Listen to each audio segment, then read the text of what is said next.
Bonjour Marion, et ravi que tu aies répondu favorablement à mon invitation. Alors pour les gens qui ne te connaissent pas, est-ce que tu veux te présenter rapidement? Bien sûr, bonjour Véronique, je te remercie beaucoup pour cette invitation justement. Donc, je suis toiletteuse bien-être depuis très bientôt 8 ans. Voilà, je dirige un centre de bien-être animalier dans le sud de l'Eure, entre Danville et Nonancourt, tout près d'Évreux. Et je propose du toilettage bien-être et des soins de bien-être pour les animaux, chiens, chats et lapins. Super, merci. Alors, pour les gens qui ne savent pas ce que c'est que le toilettage bien-être, comment tu peux expliquer la différence entre le toilettage classique et le toilettage bien-être? Alors, donc pour le toilettage bien-être, donc déjà il y a un point très important, c'est que moi, j'accepte que la famille reste et au contraire, souvent ça aide l'animal. Donc ça, c'est un point assez important parce que ça arrive parfois qu'on vous demande de ne pas être présent pour le toilettage. Moi, au contraire, alors vous pouvez ne pas être présent si vous le souhaitez, mais souvent ça, c'est un gros plus pour votre animal, ça le rassure. Ensuite, au niveau du toilettage bien-être, il n'y a rien de forcé. Donc, pas de manipulation où on va dire si, si, on doit le faire, c'est obligatoire. On est sur du toilettage.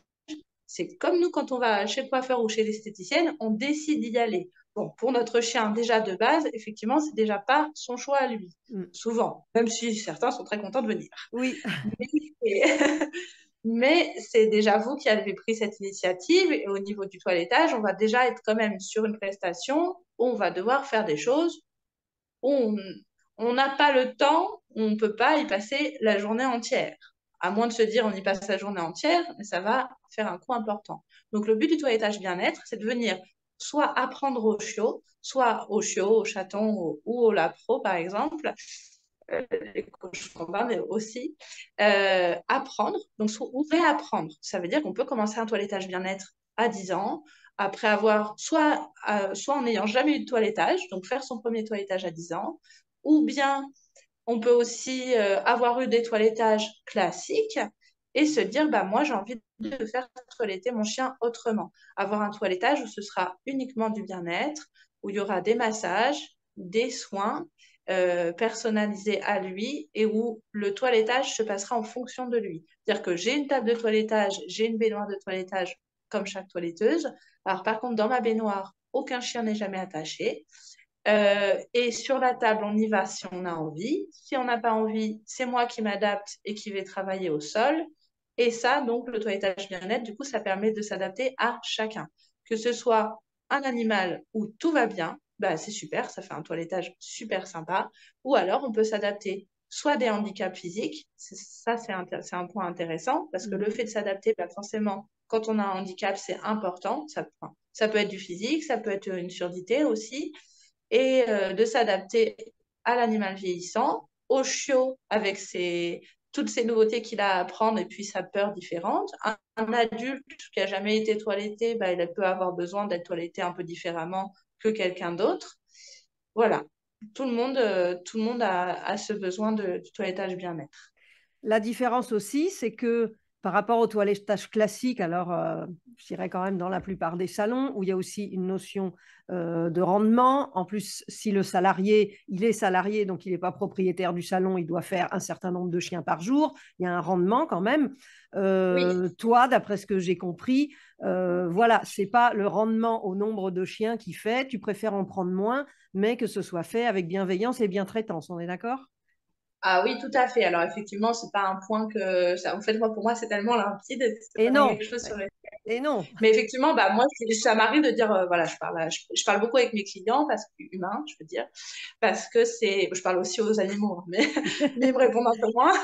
Mais je parle parce que, bah, déjà, je vais vous poser beaucoup de questions sur l'âge de votre chien, quel toilettage, est-ce qu'il a déjà toiletté ou non, si oui, comment, vous êtes resté ou pas. Enfin, voilà, tout ça, ça me permet déjà de l'accueillir de la meilleure des manières possibles.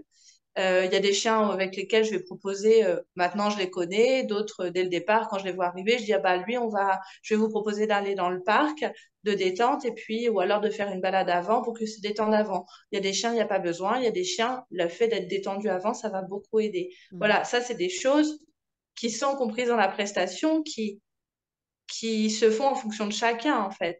Et effectivement, bah, moi, j'ai souvent dit que je ne pourrais pas être salariée parce qu'on ne me permettrait pas de travailler comme je l'entends avec les animaux. Et ça, pour moi, c'est mon point éthique le plus important.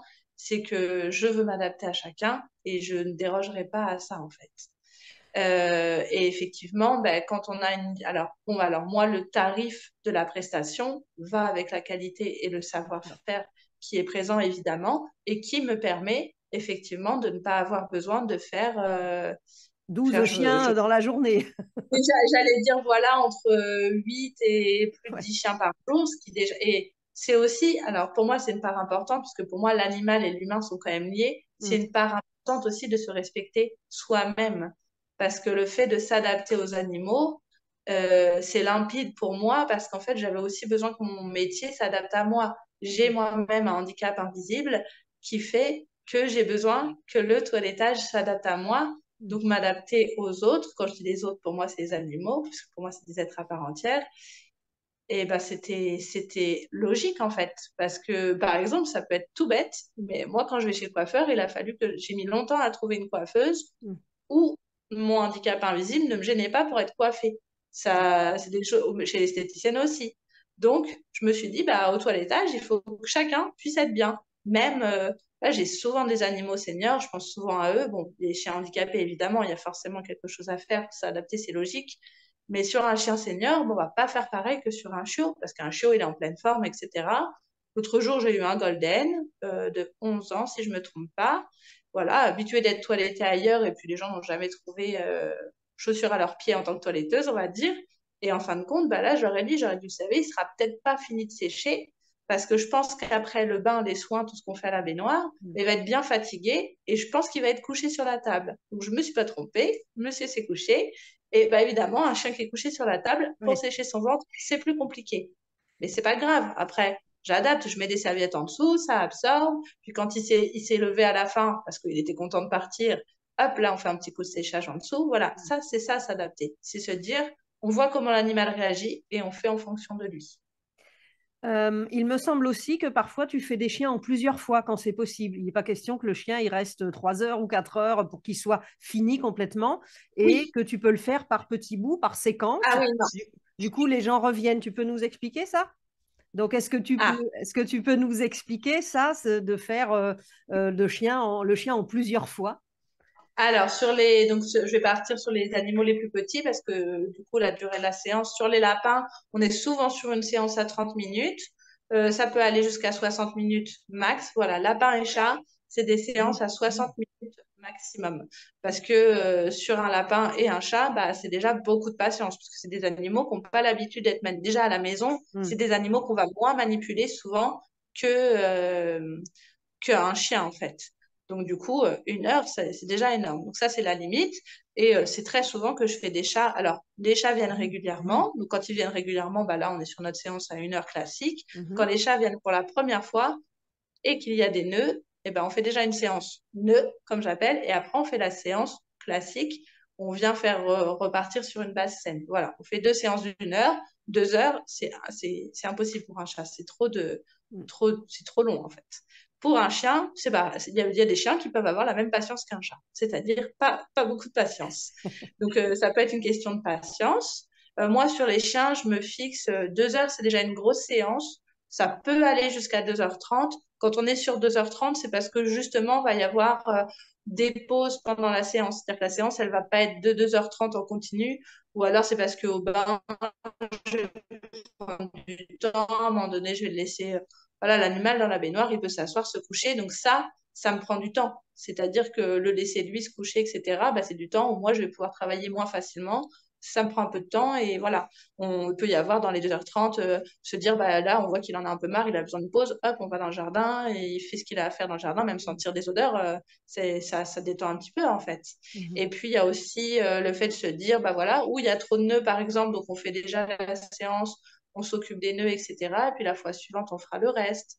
J'ai des petites York qui viennent là, qui viennent en ce moment. Alors elles viennent régulièrement, mais pour elles, 1 heure. Pourtant, un Yorkshire, hein, c'est 1 heure. Hein, c'est Mhm. pas, enfin, si tout va bien. Oui. Il y a des Yorkshires pour lesquels c'est plus long, s'ils sont un peu plus difficiles, un peu plus gigotants.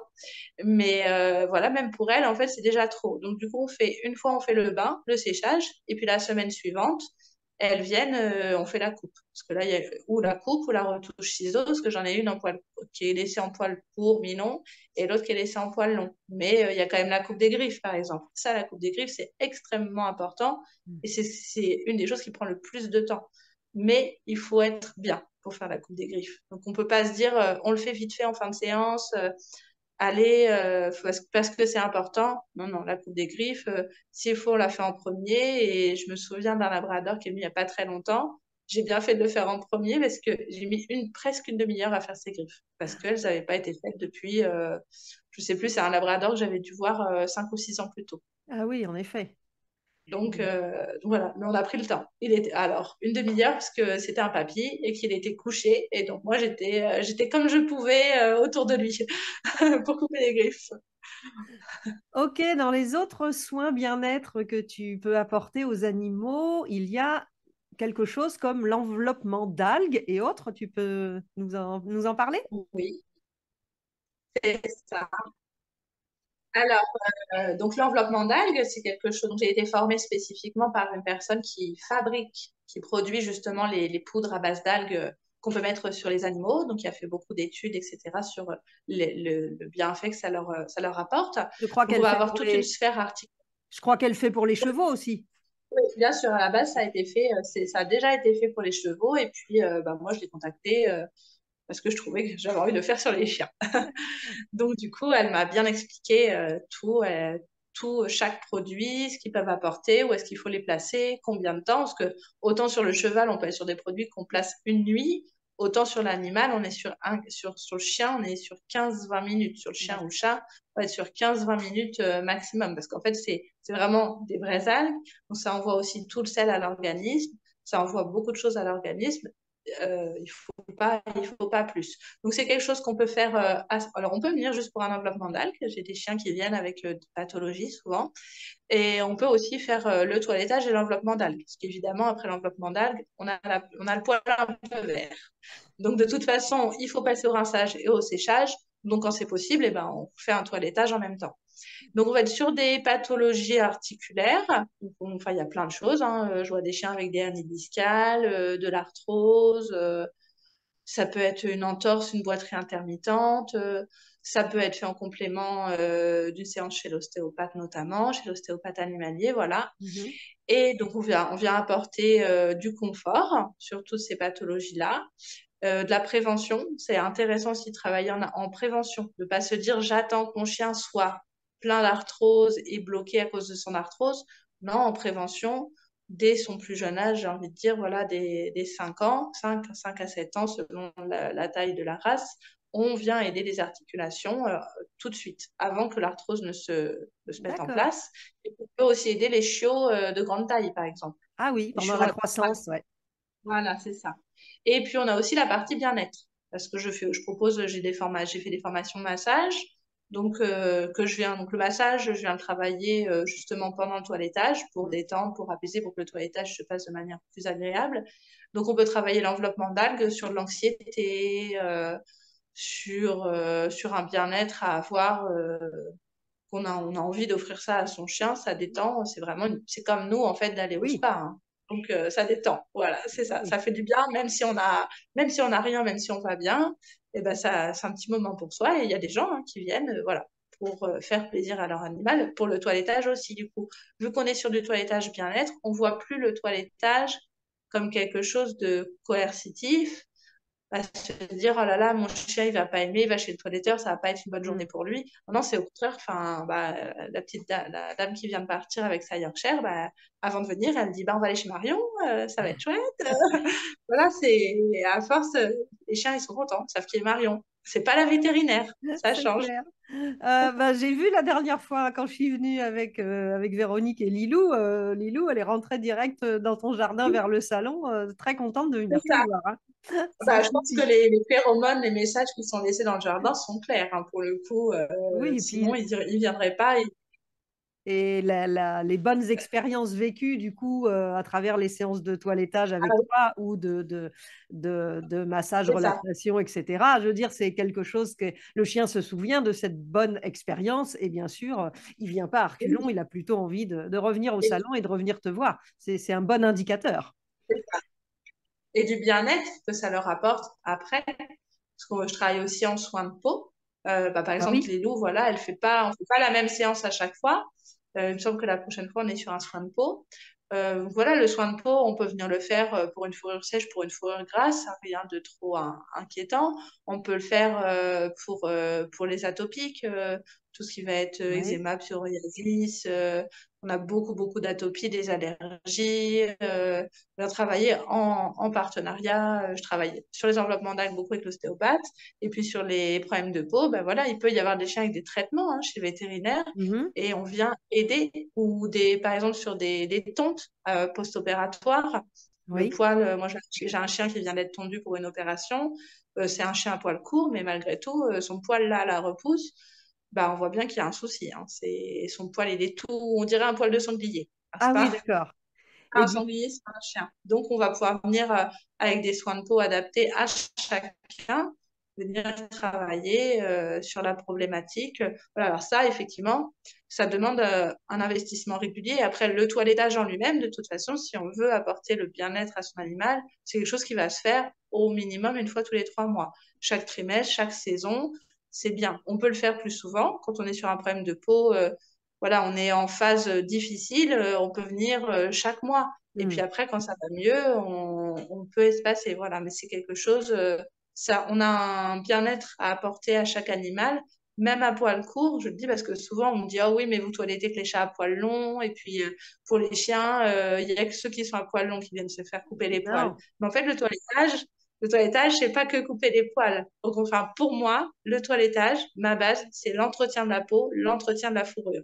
Donc une fourrure, tout le monde en a, même si Oui. on est à poil ras. Et puis même quand on est à peau nue, parce que les chiens chinois à crête, par exemple, et Hmm. les chats sphinx, se toilettent, ont vraiment une problématique au niveau de leur peau où il y a un soin à apporter. Donc ce n'est pas que la longueur du poil qui fait la toiletteuse et qui fait le toilettage. C'est bien, merci de le préciser. Et du coup, les traitements pour la peau, ça se passe à travers des crèmes, des baumes ou des shampoings? Oui, c'est ça. Bah, on va adapter sur le shampoing et sur la crème de soin. Alors, D'accord. on peut travailler en crème de soin avant, surtout quand on est soit sur un gros problème de peau ou essentiellement sur du nœud. Et on vient travailler aussi après. Donc après, il faut qu'on revienne refaire le film cutané naturel de la Mm. peau qui a été abîmé par le shampoing. Donc toujours un soin après, ça c'est important. Le soin avant, c'est surtout si on a du nœud ou de la bourre, par exemple, ou une Ouais. fourrure très sèche pour venir la réhydrater. Et ça permet de venir travailler au bain. Ce que j'appelle travailler au bain, c'est de ne pas brosser à sec. Parce Et que oui, plus on brosse à sec et plus ça tiraille. C'est comme les cheveux d'une femme, enfin moi je pense souvent aux cheveux d'une petite fille. ouais. Maintenant que j'ai une petite fille, je vois ce que ça donne. Et quand on travaille, bah, d'ailleurs je brosse jamais les cheveux de ma fille à sec, ça tire, on croche dans les nœuds. Dès qu'on vient poser les crèmes, en fait, ça imbibe le poil. Déjà, ça vient jusqu'à la peau. Donc, pendant le temps qu'on brosse, bah, on est en train finalement de traiter la peau avec les soins qui sont en Ok. train d'être absorbés par la peau, donc à la racine du poil, au bulbe. Et puis, bah, pendant ce temps-là, le chien aussi, il est tranquillement dans la baignoire.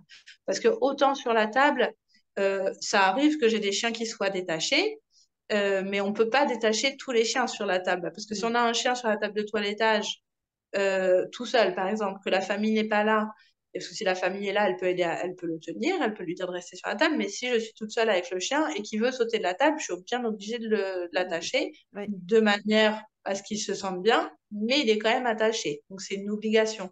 Dans la baignoire, on est libre, on s'assoit, on se couche. Donc c'est toujours plus agréable de faire le brossage, de passer le peigne, de travailler les nœuds, le poil, à ce moment-là, tranquillement dans la baignoire, plutôt que sur la table. Et souvent, la table, il y a quand même un rappel très souvent du vétérinaire. Ça Oui. reste, même si pour moi c'est une table de toilettage, puis il y a la hauteur. Oui. Il y a beaucoup d'animaux. Ah, le chat va se sentir bien. Le chien, lui, sur une table en hauteur, il est absolument pas habitué à ça, puisqu'en général, on interdit plutôt à son chien de monter sur la table à la maison. Donc, C'est du juste. coup, c'est ça. Il se demande, moi j'ai un chien qui adorait monter sur la table de la salle à manger, donc je me bagarrais avec pour pas qu'il monte. Bah, le jour où je l'amenais au toilettage, lui, il était plutôt content pour le coup. Il se Eh disait, oui. chouette, je peux enfin vivre ma vraie vie de chat, même si je suis un chien, je suis en hauteur. Et du coup, c'était un comportement connu.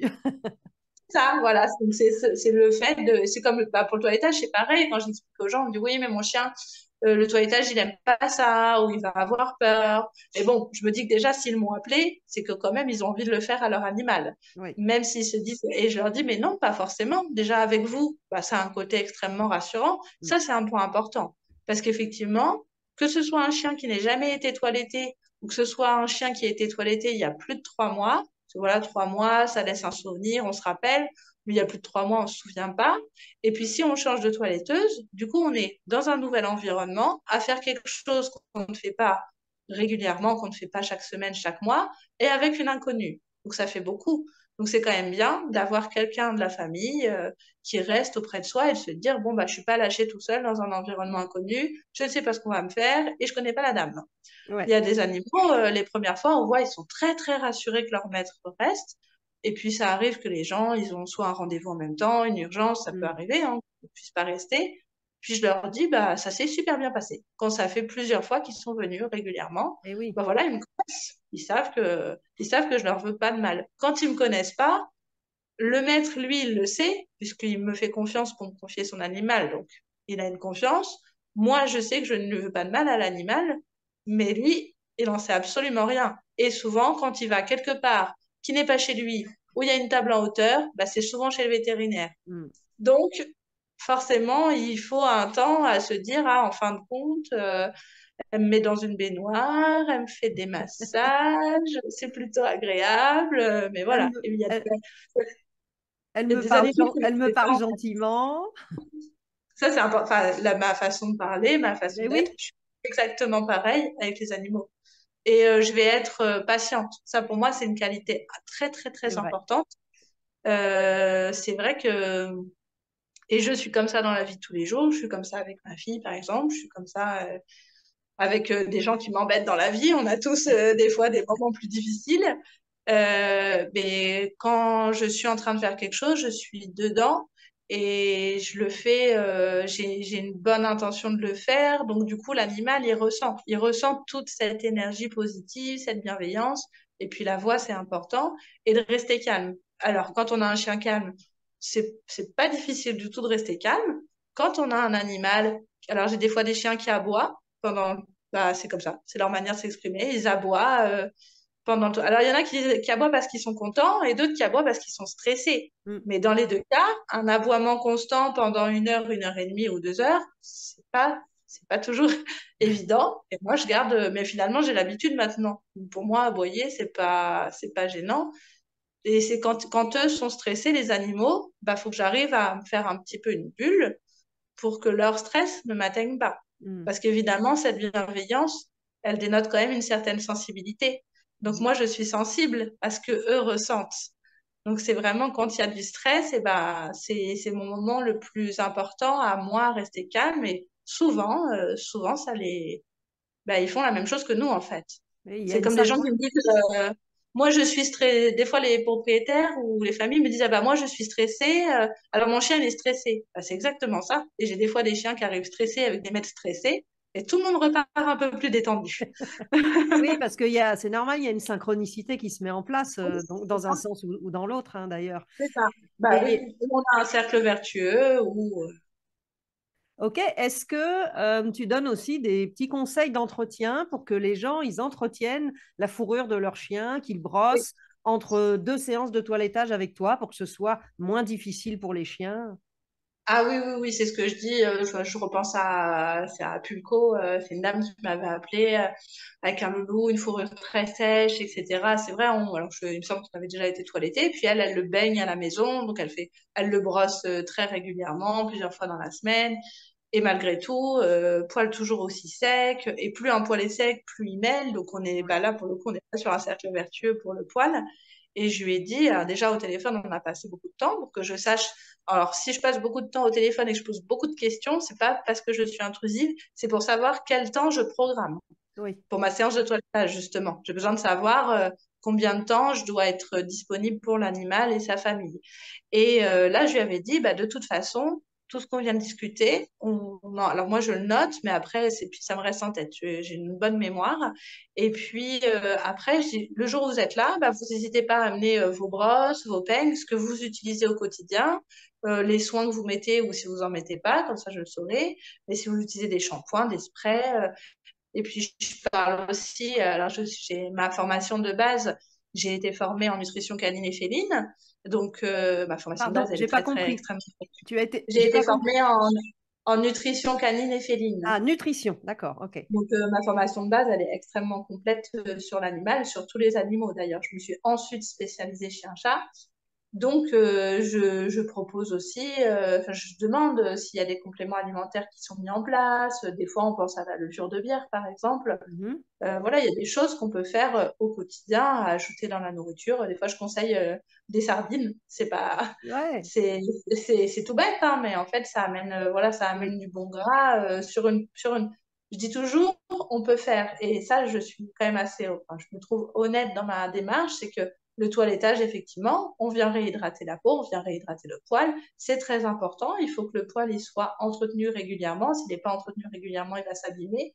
Et je dis toujours aux personnes, on ne fera jamais en externe mieux que ce qui peut être pris en interne. Ça veut dire que de base, si j'ai une problématique de peau, de poils, de toute façon, il faut s'intéresser à l'alimentation. d'accord. Parce qu'on peut faire autant de soins extérieurs que l'on veut, mettre autant de crème que l'on veut, et si on veut, on les met toutes les semaines. Il n'y a pas de souci, on peut laver son chien toutes les semaines avec les produits adaptés.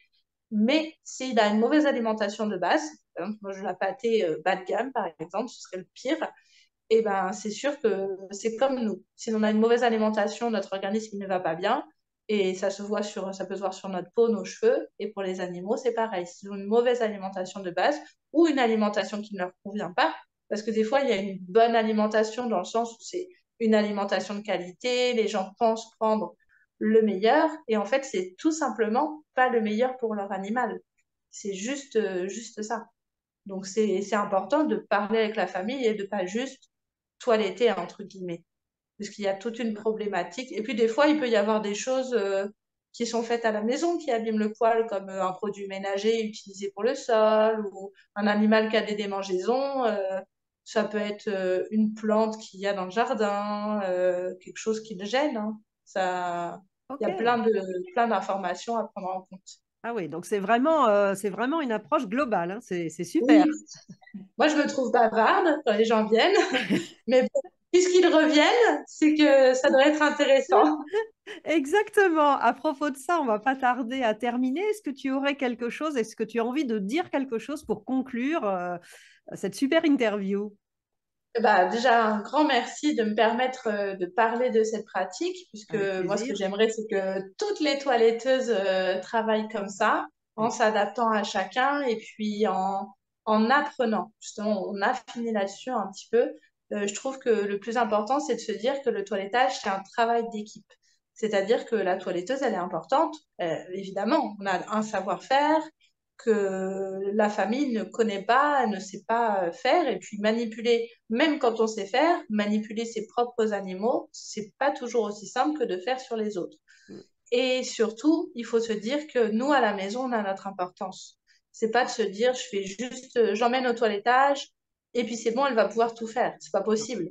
Parce que si on veut bien entretenir un poil, c'est tous les jours, ou tous les 2 jours, ou toutes les semaines. Et on vient pas au toilettage toutes les semaines, on vient au minimum tous les mois, et dans l'idéal, tous les 3 mois. Donc se dire que voilà, que vous avez une importance, en fait, dans la vie de votre animal sur ce point. Et puis que plus vous vous renseignerez, et plus vous saurez comment bien faire et vous vous sentirez à l'aise et vous verrez que votre animal il se sent bien mieux. On se dit toujours que le toilettage c'est un plus, c'est pas obligatoire. Honnêtement, même si c'est qu'une fois par an, parce qu'on se dit on a un animal à poil court, et ben on vient y chercher des informations Bien. et aussi une prévention. Donc, on vient chercher effectivement du soin, bien sûr, de l'entretien, et on vient aussi chercher des conseils. C'est ça. Bon, ben voilà, je pense que tu nous as bien Je expliqué pense, hein, ton on a été métier large. de toiletteuse bien-être et c'est top. Bien sûr, je mettrai toutes les coordonnées de Marion dans la description de cet épisode et vous pourrez donc la retrouver dans l'heure, hein, aux alentours de d'Anville, mais tout ça, je vous mettrai son site internet. Merci. Ben, écoute, merci Marion, ça a été super que tu puisses nous expliquer tout Merci. ça et nous partager ta passion du toilettage bien-être. Je suis ravie de t'avoir accueilli aujourd'hui. À bientôt. Merci, à bientôt.